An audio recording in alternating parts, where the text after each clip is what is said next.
Okay, we're very excited about this group. This is some of the 150 students who we took to Israel over the last few years. We took a group of 35 UCLA students this summer and last summer, and they came just to meet you. Not to meet Kirk Douglas, they'll meet him too, but to meet you, the survivors. And we thought maybe you'll have a few words to tell them.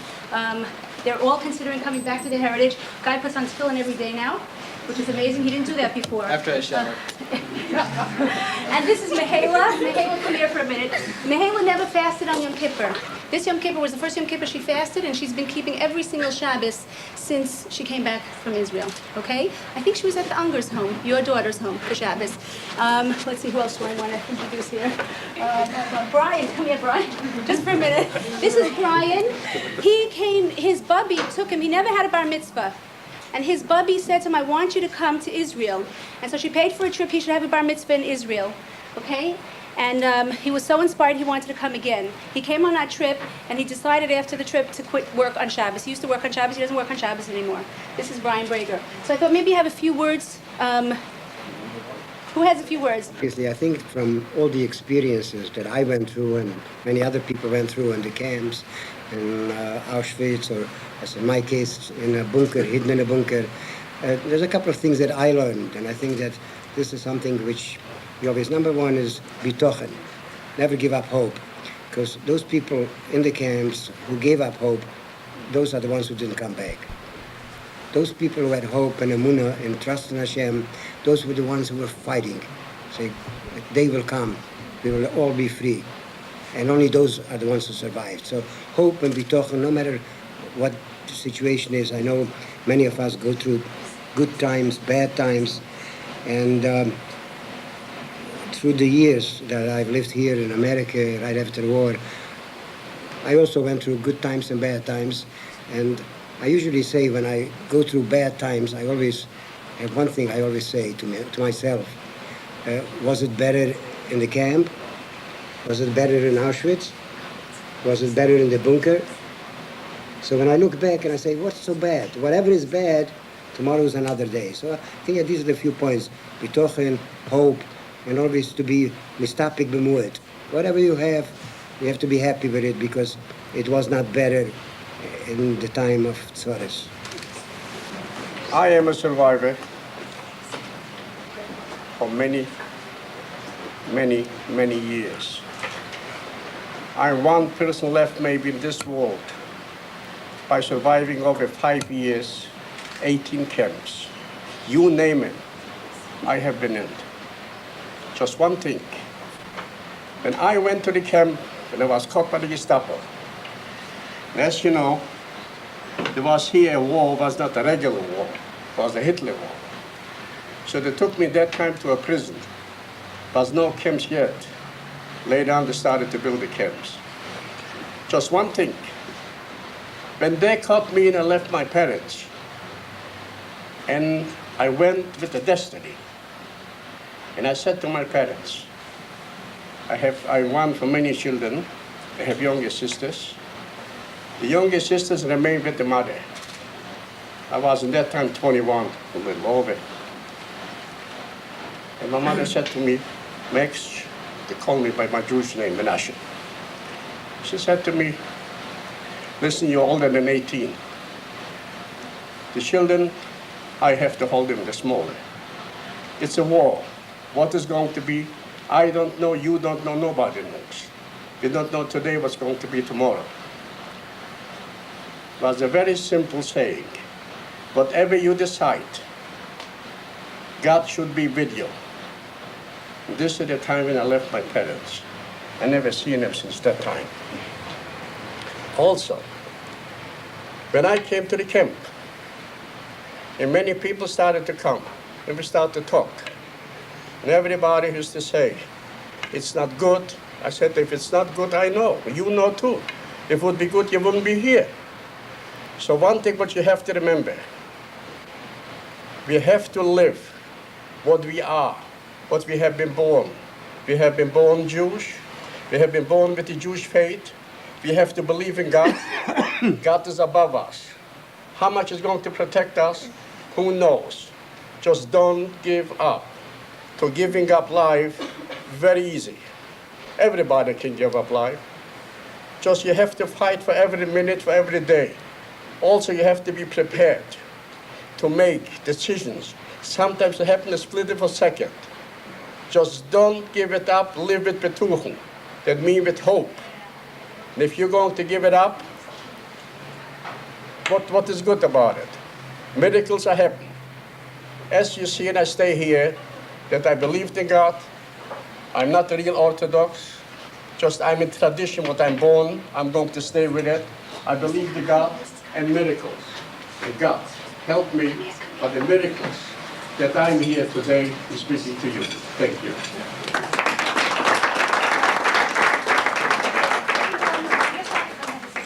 I just wanted to introduce the people who just came in. These are some of the 150 students that we took to Israel this summer. See how sneeze they are?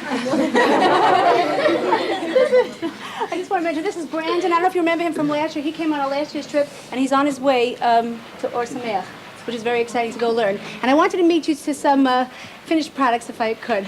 This is Dina Kramer. Her kids go to Torres MS. She started out 10 years ago. Now she's totally a frum girl. She's frummer than me.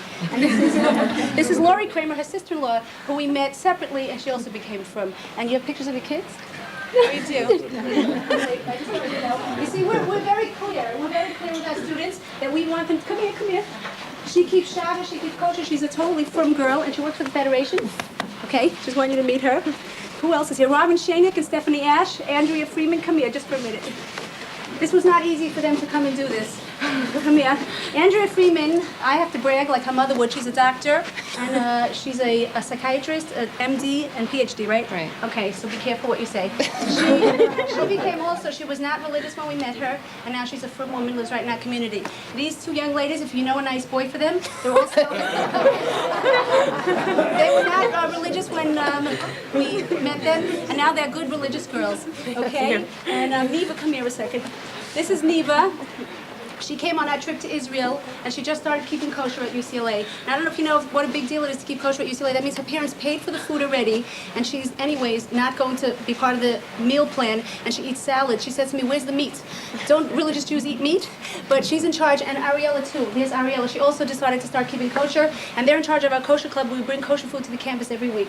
That's Ariella. Oh, and Gina, you're going to speak, so I won't introduce you. Come here, Susan Roden, and Peter Asanoff. They just kashered their homes, or on the way, and we have a class in her home. Peter's wife is a district attorney in LA, and Peter is Mrs. Us, no.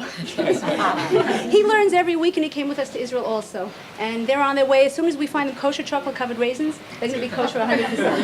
Ronit Sadawi is one of our Persian students. We have a lot of Persian students, and she's totally a frum girl. I don't know if you know how hard it is when you're a Persian girl to break the usual and to become totally Shomer Shabbos, kosher, and that's Ronit, which is very exciting. And I thank you for meeting them, and you're welcome to go eat some food. And thank you very much. Thank you. Our Institute of Modern Anti-Semitism, her name is Dina.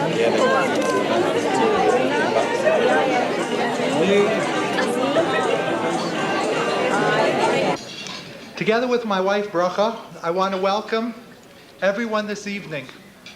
I don't have the words to express how special we feel that such a tremendous showing of support is here this evening.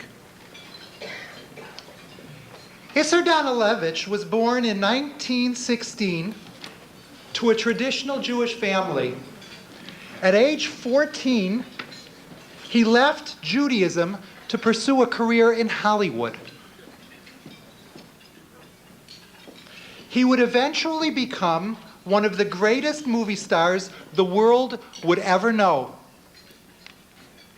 He starred in 88 movies and received medals from all over the world.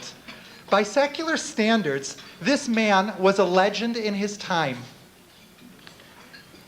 After a helicopter crash that would kill two men that were half his age, but spare his life, the movie legend was profoundly humbled. He began a search for the meaning of life. That journey would eventually take him back to where he started, to his Jewish roots. He now uses the Torah that he learns with Rabbi Nachum Braverman of Esha Torah to inspire thousands of secular Jews. Ladies and gentlemen, it's my pleasure to introduce Mr. Kirk Douglas. Thank you very much. You know, when you have a stroke, you must talk slowly to be understood.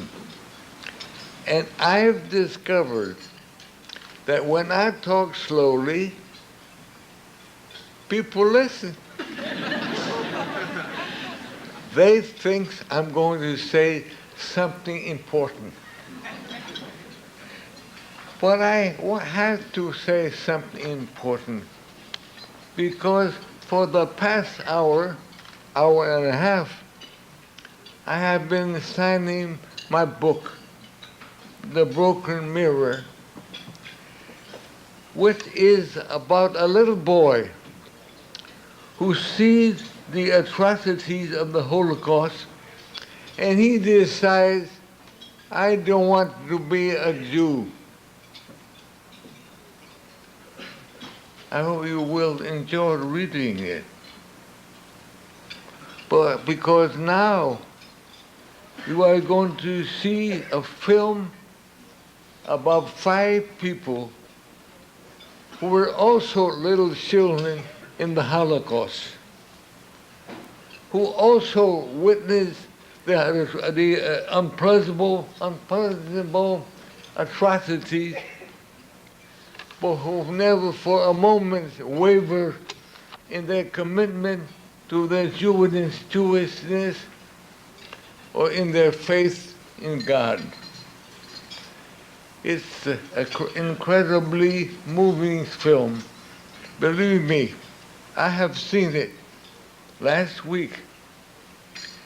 It underscores for me that for most of my life, I took Judaism for granted. Although I felt drawn to the drama and the mystery of Judaism, other aspects pushed me away. I asked myself, what do I have in common with those black-hatted bearded men with their musty books? And the answer was always nothing.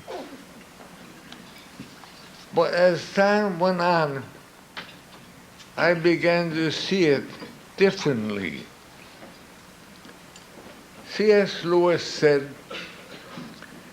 pain is God's megaphone to wake up the deaf, to wake up a deaf world. And after I got a mega blast of God's megaphone, I was privileged to also be granted another chance. I started to study Torah. Now I'm probably the oldest beginning student of Torah in the world.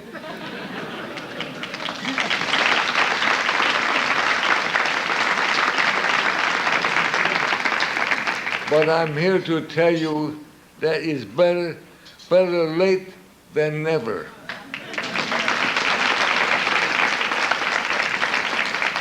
It has been an exciting journey for me. I have learned that Torah is the best movie script ever written. And what's best is not fiction, it's real.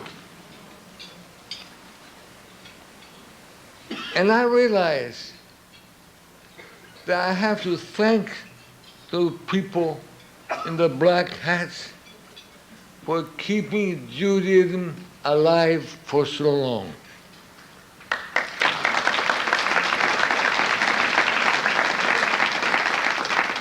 For constantly reminding us that we Jews have a special mission to be the conscience of the world. But most of all, I realized that I needed to thank those extraordinary people, like the people in the film. In this film, what you will see, for keeping Judaism alive under the worst imaginable circumstances. I firmly believe that we are here because of you. And I thank you, enjoy the film, and God bless you.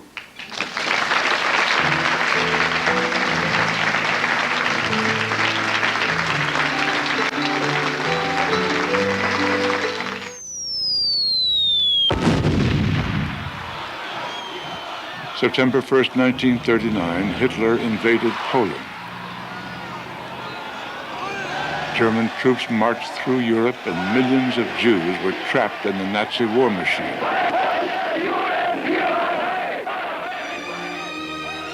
Auschwitz, Bergen-Belsen, Treblinka, Dachau.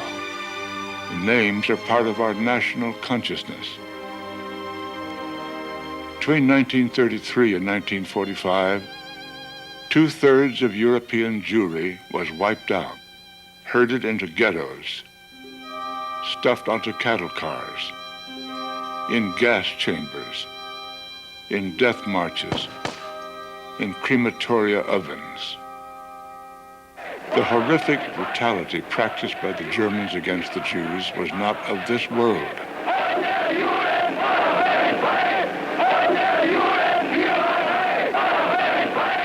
It was beyond inhuman. It was satanic. Many millions perished at the hands of the Germans, but the Nazis' most evil hatred was reserved for the Jews exclusively. The ferocity with which this crime was perpetrated was the ultimate of irrationality, the radical removal of every bit of moral restraint, the limitless inhumanity, the calculated reversal of all human values and feelings. The ideology of hate and brutality pursued and practiced by the Germans was not of this world. Nazi Germany was indeed afraid of the Jewish people. The fear made no sense in terms of material or political power. This hatred is inexplicable. In 1944, the German troops were in desperate need of supplies and ammunition. Top German officers urged Hitler to use railway lines to transport needed troops and equipment to the battlefront. Ignoring their warnings, Hitler gave orders to use the rail lines to deport hundreds of thousands of Hungarian Jews to the extermination camps. Hitler, it seems, regarded killing Jews even more important than winning World War II. How could one of the world's greatest military powers be afraid of the Jews? Why was Germany obsessed with killing Jews? Hitler himself answers this question when he writes in Mein Kampf, "It is true we Germans are barbarians. That is an honored title to us. I free humanity from the shackles of the soul, from the degrading suffering caused by the false vision called conscience and ethics. The Jews have inflicted two wounds on mankind, circumcision on its body and conscience on its soul. They are Jewish inventions.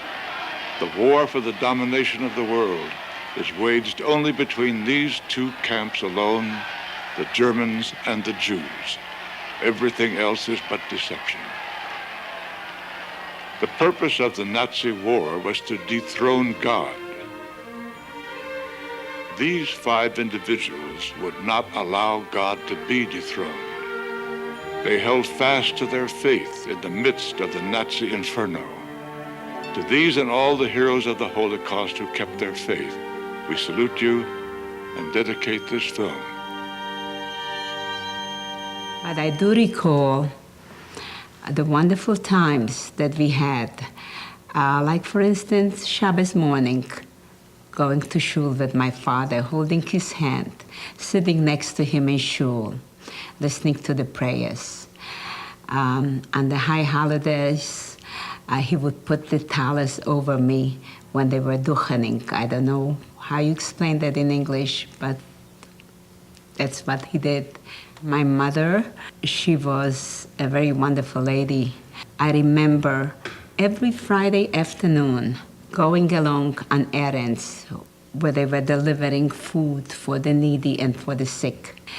And it's 60 years later, maybe even longer, but I still do remember these things. It was very, very exciting for me. The holidays were for us children happy times when we would not have any school, number one, and then spend the time, go to the rabbi's table, and where everybody would sing and dance. I remember Passover, Pesach, that we the girls, we got up in the morning and we peeled the potatoes, and then my mother later on, she got up and she came and she was grading it because we were too little to do it. And then she was baking the so-called latkes. That's what by us in Passover. And it was delicious and beautiful, and everybody enjoyed it. And my father and brothers, they were in shul. And then they come home and they had that crispy, beautiful latkes, what they enjoyed. And they always brought home guests. Never was the house without guests. And you know, my mother always, anybody comes in, right away sit down and fed them. After the praying Friday night, usually was a lot of poor people, and every barbuas took in one poor guy or two poor guy to the house to eat whatever we ate. But when we came in to my mother with his sisters, my father blessed every child, Shabbos, to put the hand on the top on the head. And he said, Yivrecho, Hashem v'yishmerecho. And this took at least a half hour praying and a little bit of crying, you know, and for blessing, you know, was really a Holy Spirit, you know, you feel the Shabbos, you could see the Shabbos and not see it, you know. Just life was enjoyable. Even if you haven't got so much luxury to food, you know, like rich people actually could afford or somebody else, just whatever we have and whatever mother prepared, whatever was in the house, everything was enjoyable with sweetness, with heart, because what we have, and we have to be thankful always to God. Once a man came from Germany. We didn't know that's from Germany, just, you know, right away my mother says, come in, you hungry, sit down and eat. And right away, sit down and fed him. And then he started to talk. He says, I'm coming from Germany, and they beating the Jews, and everybody's running. It was just before my 9th birthday. And at first, we were terrified seeing all these soldiers marching into town. But after a while, we decided that war is war, and people do survive wars, and hopefully that we will survive too. But never in our wildest dream could we imagine what was awaiting us. I mean, right away they started on the Jews. And life has just became a nightmare. Where we used to live not far away used to be a very big hospital before the war. And in this hospital was people, there were people, you know, had children, born children. So I went not far away from the hospital. I have seen that the Germans arrived there with trucks. And they went up to the hospital. And they took the little infant children away from the mothers. And they threw them down to the truck. As a matter of fact, they took them by the legs, knocked them against the wall, you know, and threw them down the trucks. I have seen it. My own eyes, I was not far away. Later on, they came back and took the mothers.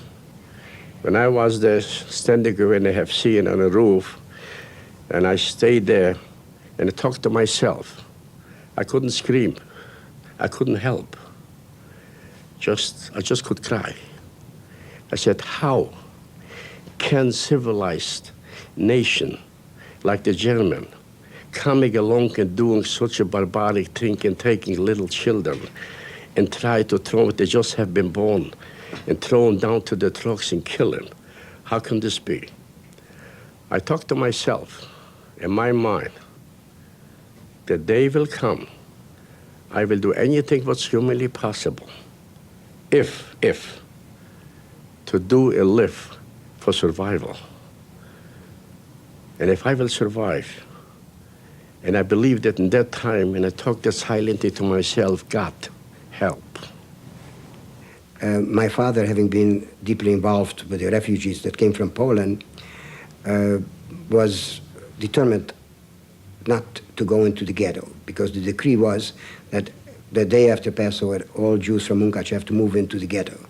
And he knew that moving into the ghetto probably means death. So we decided we were going to hide. The question was where to hide. So we had an apartment, and there was a cellar underneath. My father was in his mind, he will not go away from the apartment. He will rather die in the apartment and take him to Auschwitz and gas him and burn him. And I said to my father, how can I go out?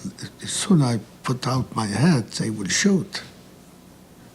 He said, Wattel, Yankee, don't be afraid. I promise you, you will survive.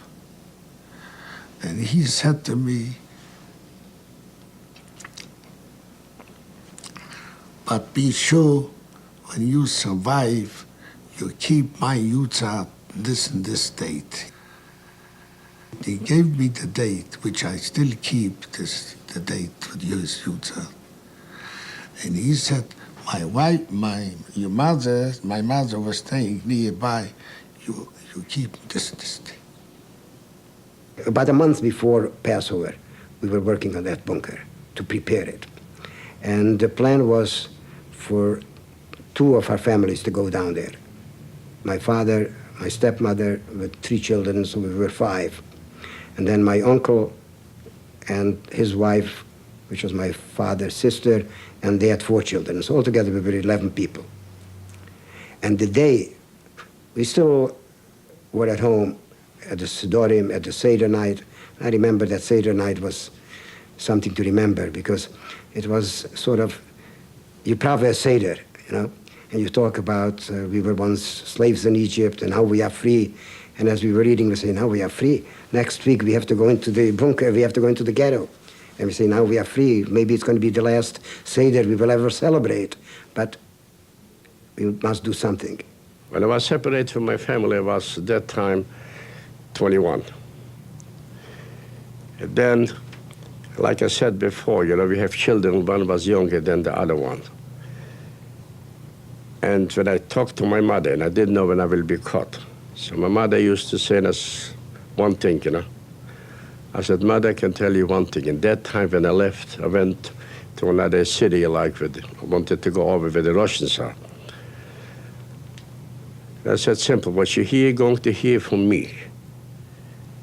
I'm hanged, I'm shot. Just I will not die for starvation. The answer from my mother.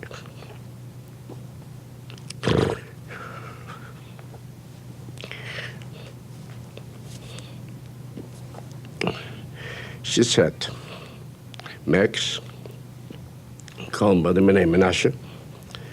I said, listen, it's a war. The children, what I have here, the small, have to keep with me. Whatever you decide, you're older than 18. God will be with you.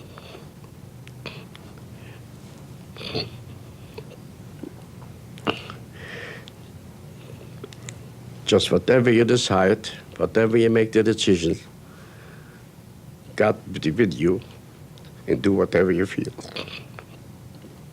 We arrived in Auschwitz We didn't know, where we go, but my father was a very bright man.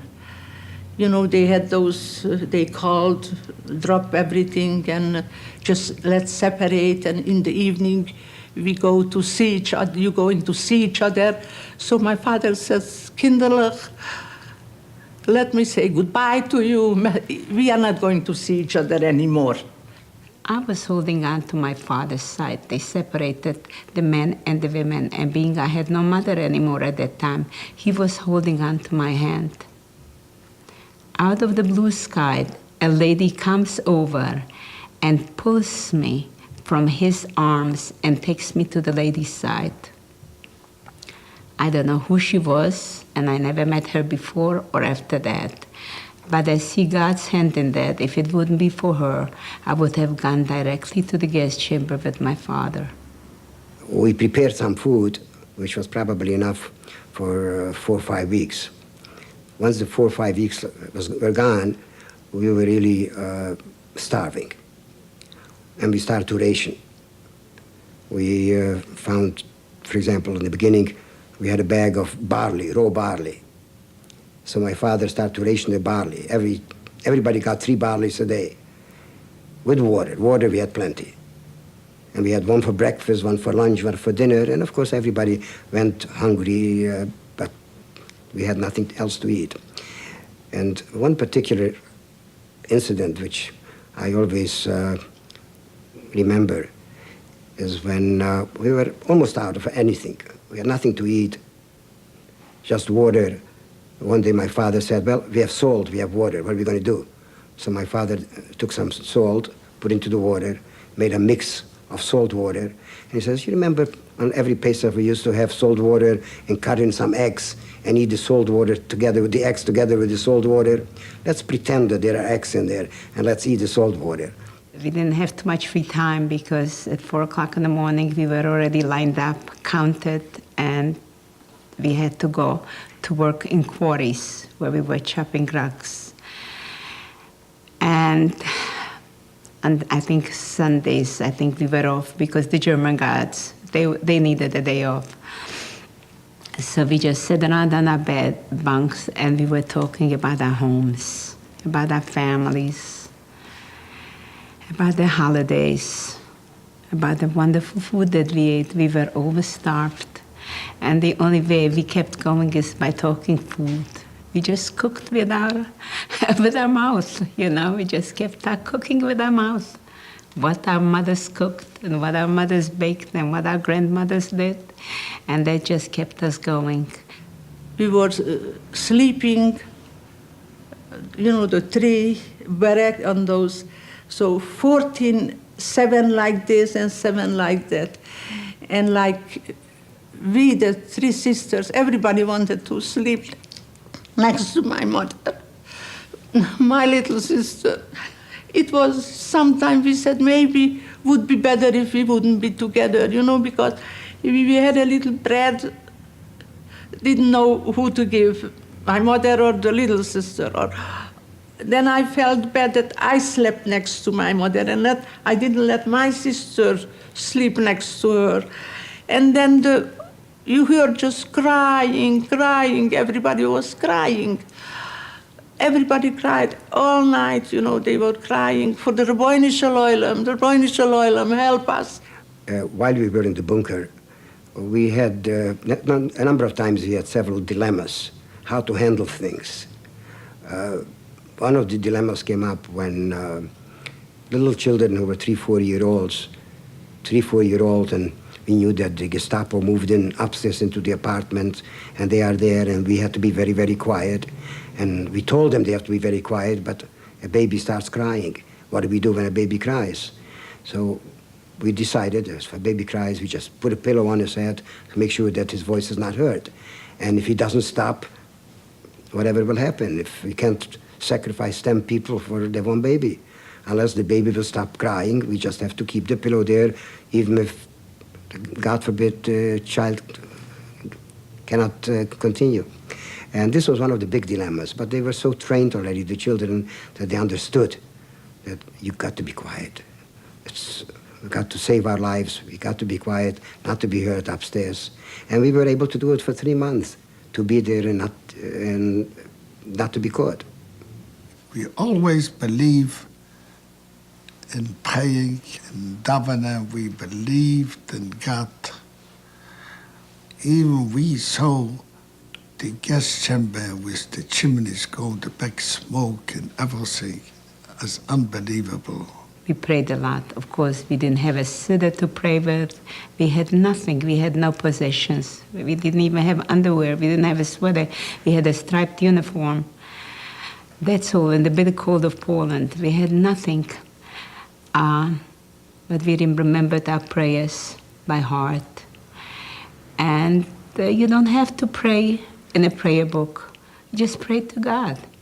There was a couple girls who they sang beautiful, So we were in the evenings lying down on the bed, and that 2 girls, they got up and they were singing. What do you think? Always just a religious song. Where should I go and when I'm coming home? It's a very beautiful song, Jewish. That's all what you heard. They were all the religious girls. People used to talk to each other, Is, how people are. Sometimes they come to bed, they don't believe anymore. There was many people gave up their life and just really fall like flies. Those people wasn't religious people. And they were the first one to go. As soon as they came in, it didn't take a week or 2, they died. Those people what didn't have God in their heart couldn't survive it because it was impossible. They were disgusted, and they said, there is no God. Oh, they said it a few times, there is no. And they were sure they're going to die. And they didn't want even to leave. They gave up. They didn't fight anything for anything. They gave up. He says, it's enough. A lot of them. And there was a lot of people ready to give away their life for Kiddush Hashem with a smile. And I wasn't afraid. You didn't hear anything from us, just, Gott hat helfen. God hat helfen. We're going to go home. We're going to survive. We're going to be okay. Some like it's naturally. There was some, maybe they're going to kill us. Maybe next day is over. Maybe this. But always, Gott hat helfen. God going to help. This was the only thing really what they always have in mind. We have to, like we said, we have to help ourselves and God will help to it. And we believed in God. We did. We believed in the religion because you have the best evidence. We tried wherever was a holiday, or whatever it is what we could in a silent way to do the prayers. And in the prayers, God is not eliminated. So that was our actually aim and pray always, every day. God help, we have another day. All of a sudden, April the 30th in the morning, we were sitting outside of a wagon, came an American jeep to us.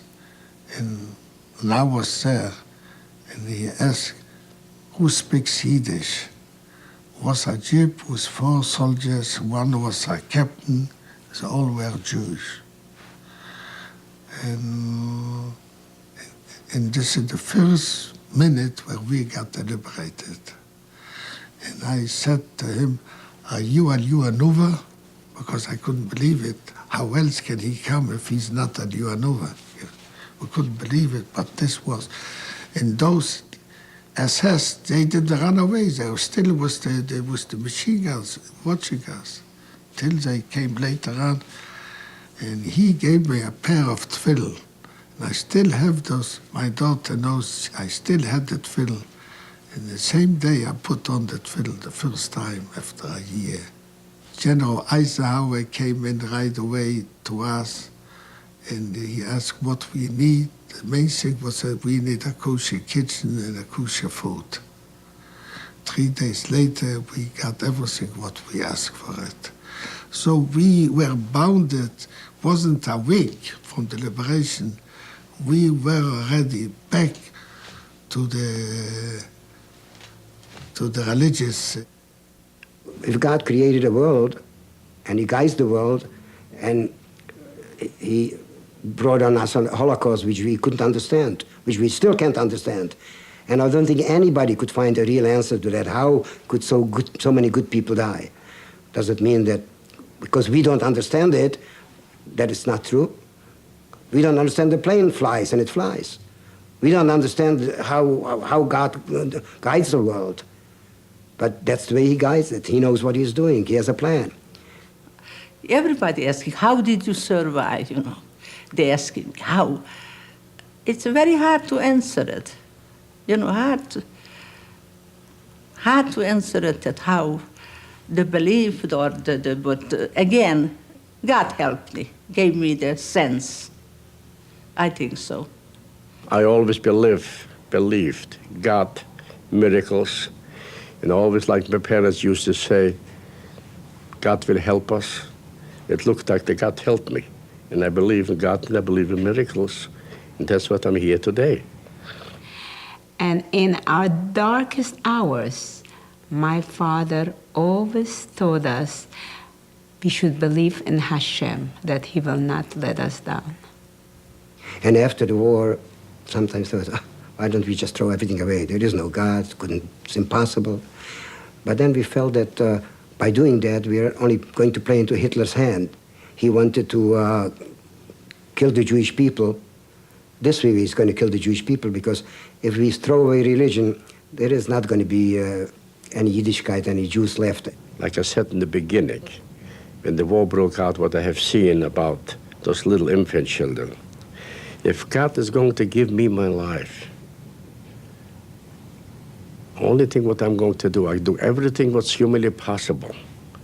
And I'm going to do to keep up as much as humanly possible the Jewish heritage. Should not be forgotten. And that's actually when I was liberated, and I started after the war, and I do whatever I can in doing in organizations, in helping, in building schools, in yeshivas, you know, in keeping up everything, whatever has to do with the future, with the Jewish heritage, that the Jewish heritage should not be faded out. This is my belief until I'm going to die, and I'm still doing it. And I'm going to do it until the last minute of my life. I could not lose my faith. That's how I was raised. And that's how I would remain to the end of my life. As a matter of fact, when I was in Sweden, and I didn't even know that I have a brother alive, there was a Swedish older couple coming to visit me in the hospital. And they said, oh, don't worry, if you don't find anyone, we will adopt you. You can stay with us in Sweden. And I said, oh, thank you so much. You are so kind, and thank you for the cookies and the candy that you bring me. But I could not be adopted by anyone. I will stay with my people. I hope I will find someone in my family. But if I don't, I suffered for what I am, and I will continue staying Jewish all my life. Whatever I do, I'm thank God that I did, and whatever I have, I said, it's not me. He helped me, and with His strength, I survived, and I am here, and I do, and I grew, and I am here, and I'm healthy. It's not me. You never heard from me that I did it. The most important thing I learned in my life is that the most thing you should be happy. You shouldn't look what other people have. Don't envy people. Just to be happy what you have and thank God what you have.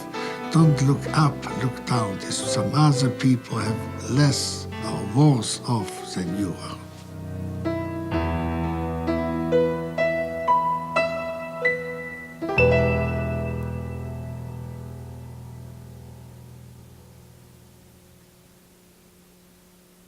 We students would like to share their stories with our 5 heroes and all of you who are gathered here tonight. Ladies and gentlemen, Helen Sarloui, Gina Mamalak, and Mihaela Margolis. I'm the daughter of Dutch Jews who, against all odds, made it through the Holocaust. One hidden and one with false papers.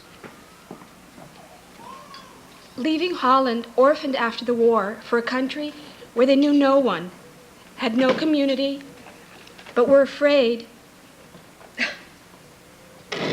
Sorry. Leaving Holland orphaned after the war for a country where they knew no one, had no community, but were afraid to stay in their homeland for fear that they would be persecuted again. After having lived in Peru and Italy, my parents decided that we should go back home to Holland, where my brother and I were the only Jews at our school and in the neighborhood. Either because of fear or lack of knowledge, I was brought up in a secular household, where the only holidays that we celebrated were Rosh Hashanah and Yom Kippur. My parents were married after the war in Holland in a simple ceremony, in a simple civil ceremony, because they were afraid to show their Judaism. 35 years later, after a long struggle with cancer, my mother found her faith again.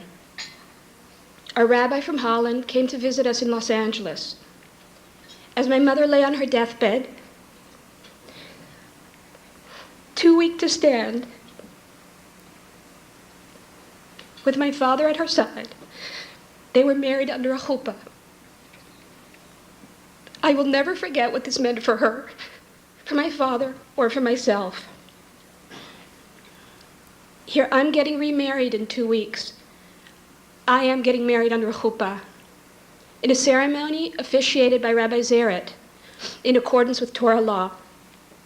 I'm learning with Robin Goldberg on how to keep a Jewish home, if my mom could see me now.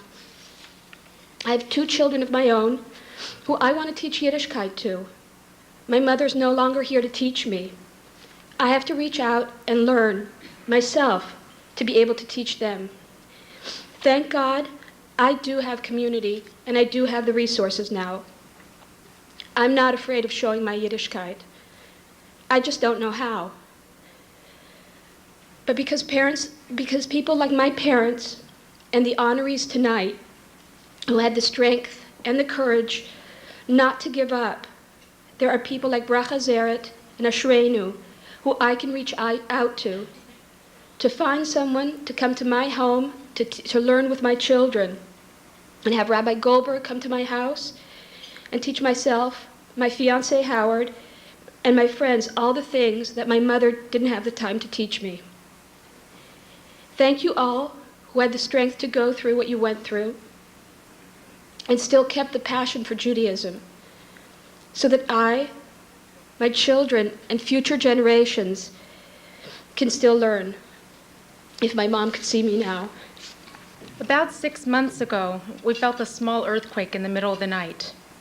My husband talked to our kids the next morning about what to do if there was ever another earthquake. He told them, if you feel an earthquake, you should immediately go and stand in a doorway. He gave them a very technical explanation of doorways and how they are the strongest structure in the house and therefore the safest place to be.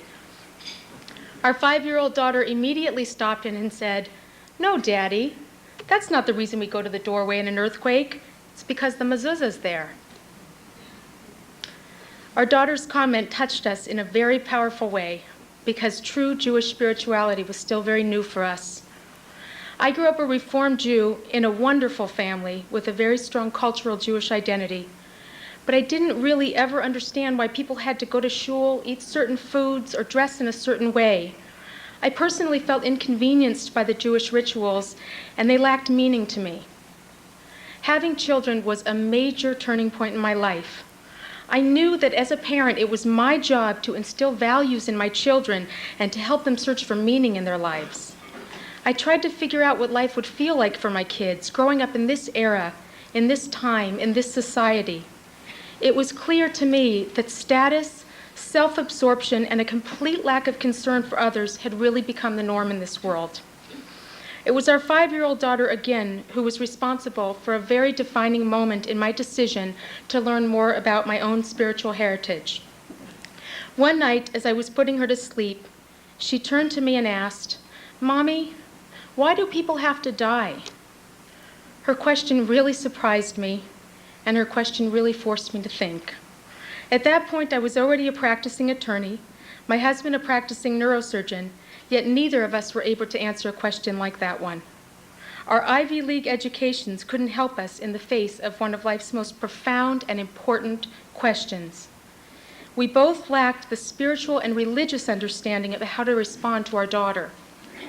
And so I embarked on a journey to educate myself. My family and I signed up for an Ashrenu Shabbaton in Ventura. On this Shabbaton, we were able to experience a true Shabbos.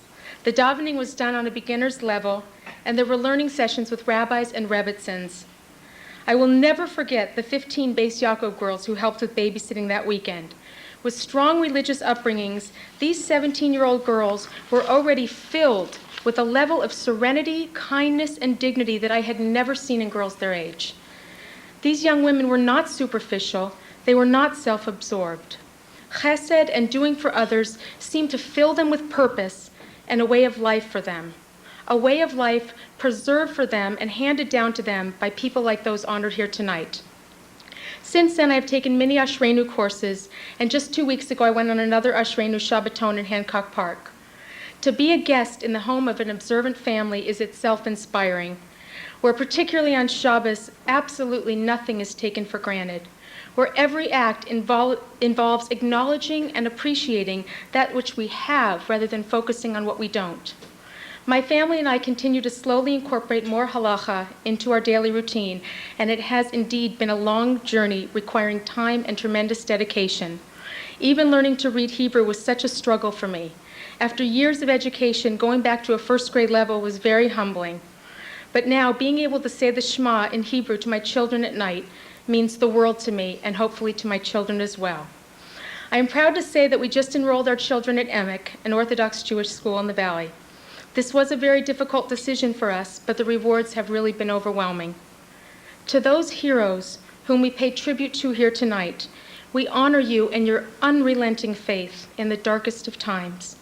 May you also have faith in me that the Jewish tradition that you have held on to and given to your children will always be in my home and a part of my life as well. Thank you very much.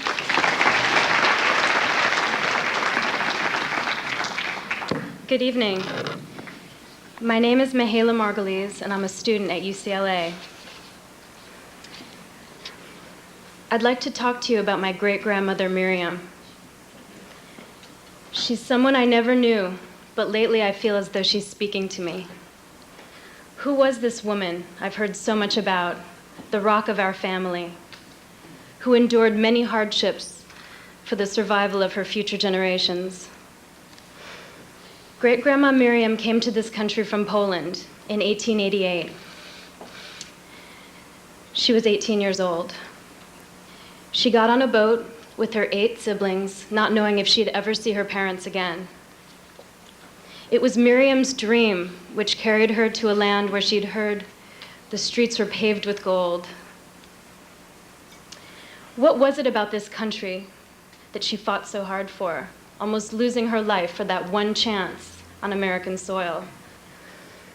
America, for my great-grandma, was a place where Jews could live secure, dignified lives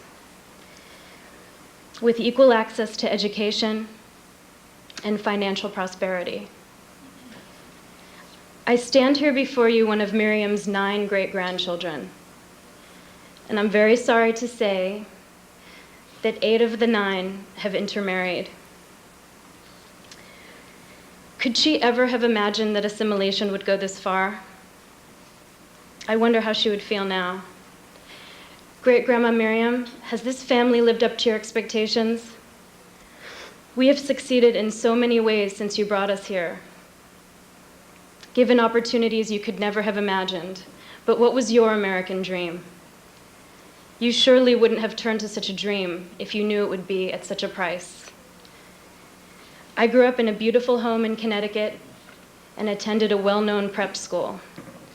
Grandma Miriam I had everything. But I'm so sorry to say, I never fasted on Yom Kippur. I never knew a kosher kitchen. And I never experienced even one Shabbat. We had so much. We were living your dream, but we lost you somewhere along the way. A few short months ago, while walking to class at UCLA, I heard Israeli music.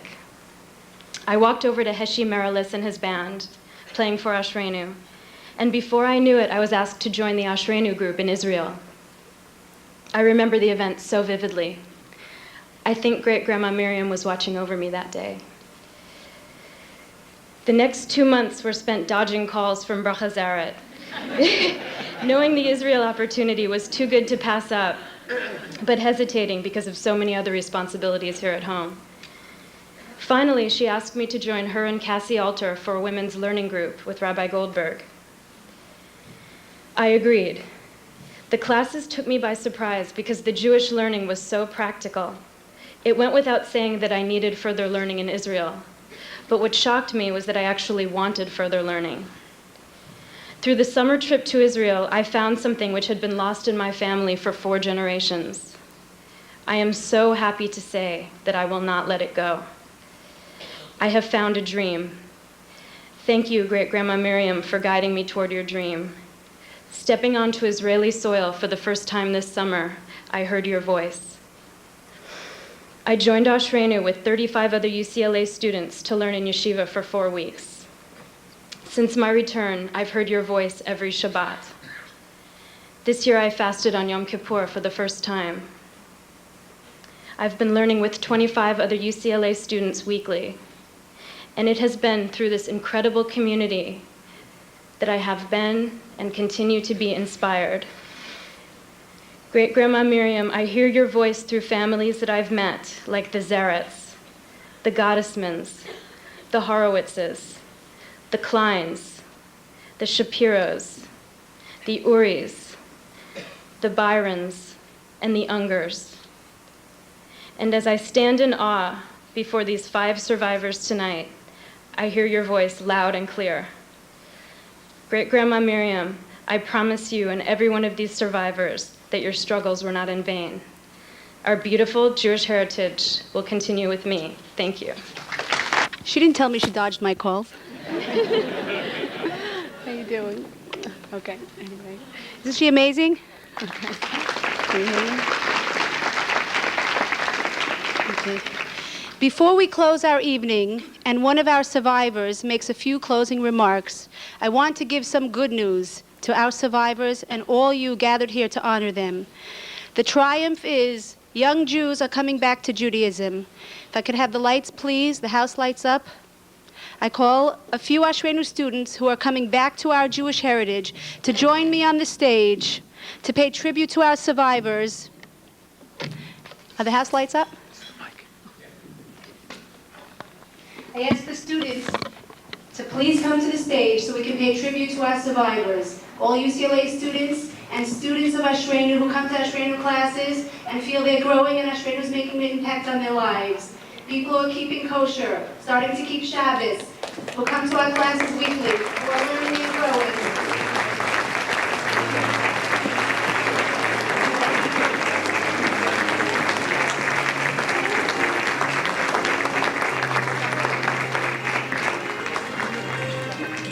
This is a reason to be happy tonight. This is a reason to be uplifted tonight.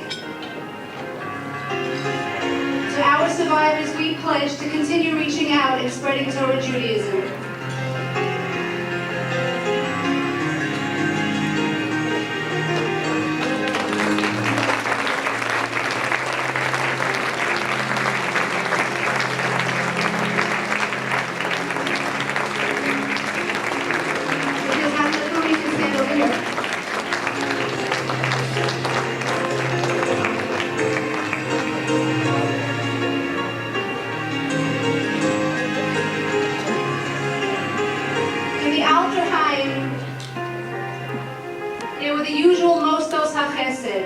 There was Bikur Cholim, there was Hafnasas Kala, taking care of Aniyim, But kiruv rechokim, outreach, was not a necessity. In this day and age, kiruv rechokim has become part of our Jewish consciousness. Oh, okay. I want to introduce you to a few people here tonight. This is going to be fun. I want you to meet, some people heard this in the back room, forgive me, but I can't believe she came. This is Dina Kramer, who we met, I don't know, 10 years ago. She's firmer than me now. She has 4 children, who are in Torah MS. And Lori Kramer, her sister-in-law, who agreed to come here and honor you tonight. These are people who are coming back. Joelle Keaton, oh, she said not to say her name, word to Guy, this is Guy DeVere. Do you want to tell them what you do every morning? Brush my teeth. He came with me to Israel, and he came for 4 weeks, and then he came back, and he's putting on tefillin every day, and he keeps Shabbos every week. Let's see, Ron Hashem, come here. This is Ron Hashem, if you know her. She wants everyone to know, who did you start out with? With Bracha and Kathy. I love Australia. Susan Roden has a class in her home, and she just captured her home, right? Okay, just captured her home. That's amazing. Okay. Oh, she's shy. But we have a doctor in the house. She's a psychiatrist, a doctor, MD, PhD. Is that right? Okay, she started out with Eshrina. Just want you to. Okay. And this is Brian Brager. I think he's amazing. Isn't he a clean-cut boy from UCLA? This is Brian Brager. Brian Brager, I told some people before, his grandmother took him to Israel and he came again with us. He actually answered an ad in the paper. Nobody does that, but Brian answered an ad. He's an amazing, amazing guy. And do you want to tell them what you started doing when you came back from Israel? I stopped working on Fridays and Saturdays so I can try to keep Shabbos. Is that amazing? Oh, I appreciate these ladies. These are our Frum contingent who became Frum through Australia. They're now totally German, as you can see. This is Susie Miller and Glenda Rosansky, Stephanie Ash. These are the girls we're still working on. We have a few. We want to mention our sisters and brothers from Eidut HaMizrach, Persian girls. This is Ramit Sadawi and Racha Shamsi, who are totally from today. And they're going to help me with Sadah and Sharona. I guess that's it. And I want you to know these kids came from very far, and we appreciate them. And there's Brandon. You remember him from last year? Okay, Brandon. I told you to know he has a ticket in his hand to go to he's going to Or Sameach. When, Brandon? In January. Right, in January, he's going to Or Sameach to study in Yeshiva, and we're very excited. Thank you.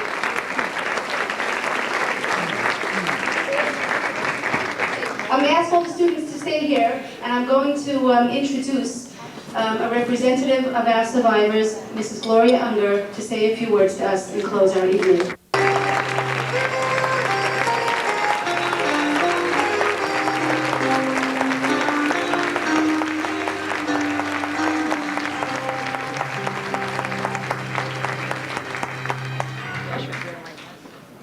Tonight's event has been built as a tribute to the heroes of the Holocaust. In my opinion, it is those of you among us who have returned to Yiddishkeit are the true heroes tonight, and it is to you that we should be paying the tribute. I was fortunate to have been born into a warm and observant family. My parents of blessed memory imbued our home with love of Torah, mitzvos, and fellow Jew. This legacy is what afforded me the strength to keep on going, even when logically speaking, it would have made considerable more sense to give up.